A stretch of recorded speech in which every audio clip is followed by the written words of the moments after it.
কিছুক্ষণের মধ্যে কিন্তু রেল আধিকারিকরা পৌঁছবেন। যেভাবে দুর্ঘটনা ঘটেছে, কি কারণে দুর্ঘটনা ঘটেছে, দায় কার, সেই নিয়ে কিন্তু তদন্ত ইতিমধ্যেই শুরু হয়েছে রেলের তরফ থেকে। প্রত্যক্ষদর্শীরা যে অভিযোগ করছেন যে নবদ্বীপ লাইনে আপ ট্রেনটি চলে যাওয়ার পর যখন গেট তুলে দেওয়া হয় তখন সেখানে কোনো গেটম্যান উপস্থিত ছিলেন না। গেট খোলা পেয়েই পড়ুয়াদের নিয়ে একটি স্কুল ভ্যান আসছিল, অন্যান্য গাড়ি লাইনে উঠে পড়ে, আর ঠিক সেই মুহূর্তে ওই লাইনে চলে আসে এই ডাউন প্যাসেঞ্জার ট্রেনটি। নিমতিতা কাটোয়া লোকাল এই ট্রেনটি ঢুকে পড়ে। বিপদ বুঝে তড়িঘড়ি ফের গেট ফেলা হয়, কিন্তু ততক্ষণে আর বেরোনোর পথ ছিল না। স্কুল ভ্যান এবং এক সাইকেল আরোহী চলন্ত ট্রেনে তাদের সজোরে ধাক্কা মারে, 3 জনের মৃত্যু হয়েছে।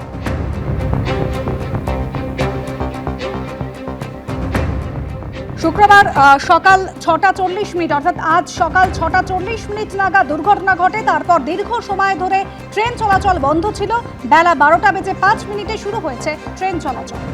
রাখা হয়েছে এবং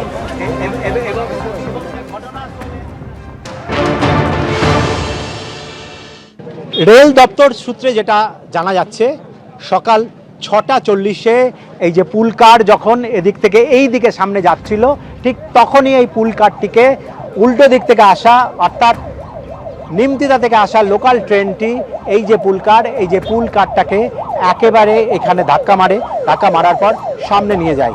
প্রায় 4 ঘন্টা পর রেল কর্তৃপক্ষ তৎপর হয়েছেন এবং তারা এই পুল কারটিকে সরিয়ে রেল চলাচলের উপযুক্ত করার জন্য চেষ্টা শুরু করেছেন।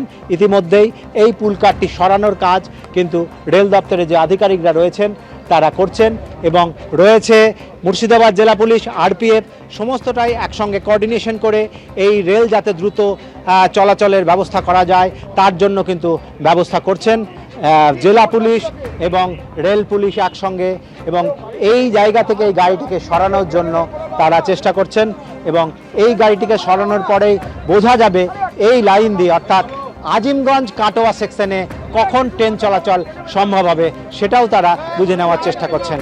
ক্যামেরায় শুভরাজ সরকার ও আশিস বাগজির সঙ্গে রাজীব চৌধুরী, এবিপি আনন্দ, মুর্শিদাবাদ। ধৃত দেবরাজ চক্রবর্তীর পুলিশি হেফাজতের মেয়াদ আরো বাড়িয়েছে বারাসাত আদালত। কথা বলবো আমাদের প্রতিনিধি সমীরণ পাল রয়েছেন আমাদের সঙ্গে। সমীরণ, কথা বলবো আমাদের প্রতিনিধির সঙ্গে। অভিষেক ঘনিষ্ঠ তৃণমূল নেতা এবং বিধাননগর পুরসভার প্রাক্তন কাউন্সিলরকে আরো 6 দিন পুলিশ হেফাজতের নির্দেশ দিল বারাসাত আদালত।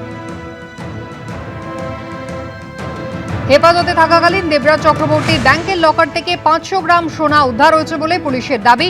দেবরাজ চক্রবর্তীর নামে থাকা প্রায় 8.5 কোটি টাকার সম্পত্তি হস্তান্তর হয়েছে বলেও দাবি পুলিশের।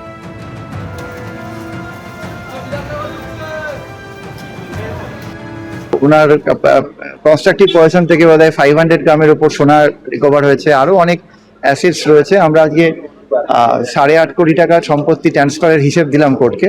যারা এতদিন কিছু বলতে পারতেন না তারা পরপর বলছেন এবং এই কারণে আমরা আরো পিসি পিরিয়ড চেয়েছিলাম, তো কোর্ট আরো 6 দিনের পিসি পিরিয়ড দিলেন, অর্থাৎ মোট মিলিয়ে 13 দিন টোটাল পিসি পিরিয়ড হবে।